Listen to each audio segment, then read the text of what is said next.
So fuel smuggling is literally now Mexico's largest non-drug or human-linked criminal revenue source. I said that before.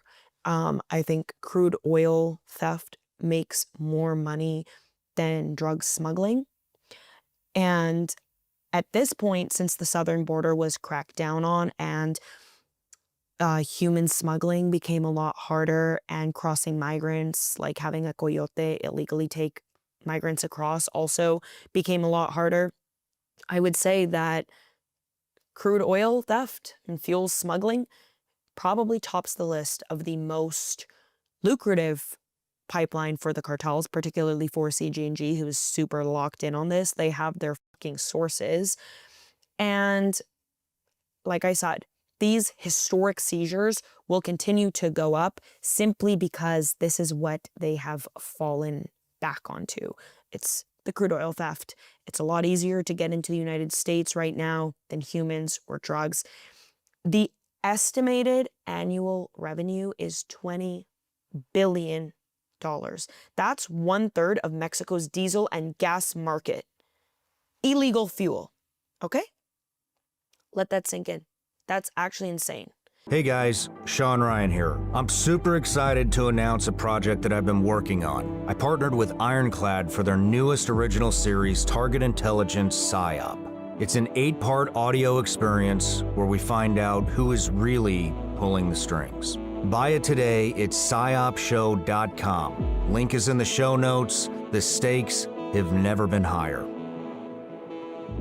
Of course, like we've seen, the cartels are using shell companies, falsified paperwork, and of course, bribery of customs and port officials to get this oil through.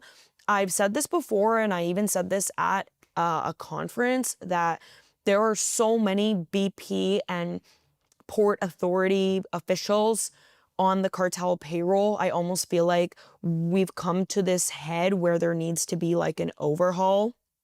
I don't think this administration will do that, but I think that people need to be checked again, because $20 billion can go a long way when it comes to lining the pockets of officials. Keep in mind, this stolen crude oil is sold at like a 5 to 10% discount to unlicensed stations and factories, and also just like smaller refineries and oil companies, which is why it is so lucrative for cartels, because obviously there's going to be a demand from Americans who are getting this discount. A lot of these guys who get caught on the American side pretend like they didn't know, but if you were getting it at such a highly discounted price and you had to wire the money and you were in charge of the paperwork, well, sorry, you can't claim ignorance here. The U.S. Treasury is actually offering $10 million rewards for information on cartel fuel crimes. That's how we know that this has come to a head, because to be honest, Huachicol was not top of the Treasury's list for a long time, even though it was claiming lives and it was coming to the United States. It was claiming lives, you may ask? Katarina, how? Well, when these pipelines were getting tapped into over and over again, particularly in like underserved communities, massive explosions would occur. There was mass devastation. There's literally historical examples of this. There's also, of course, extortion, murder, kidnapping. When there is a good or a service that becomes profitable for a criminal organization, there will be blood. The corruption is, of course, also reaching Mexico's Navy because they oversee the ports. That's also not surprising. I mean, we've seen corruption in every level of Mexican law enforcement, military, government. I always get so much heat when I say that. It's like I'm saying something fucking new.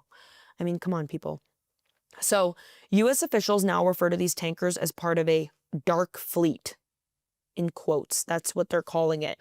It's a term borrowed from sanctions busting operations used by Russia and Iran. Ding, ding, ding. You see? Stefano at All Sorts News has a point. And yeah, you can connect these dots pretty easily, especially when you're reading this Reuters report, especially if you kind of dive into the history of Huachicol crude oil theft in Mexico and the ties with the US over the last couple of decades. And it sort of does mirror that. Well, it actually really does mirror that of Russia and Iran.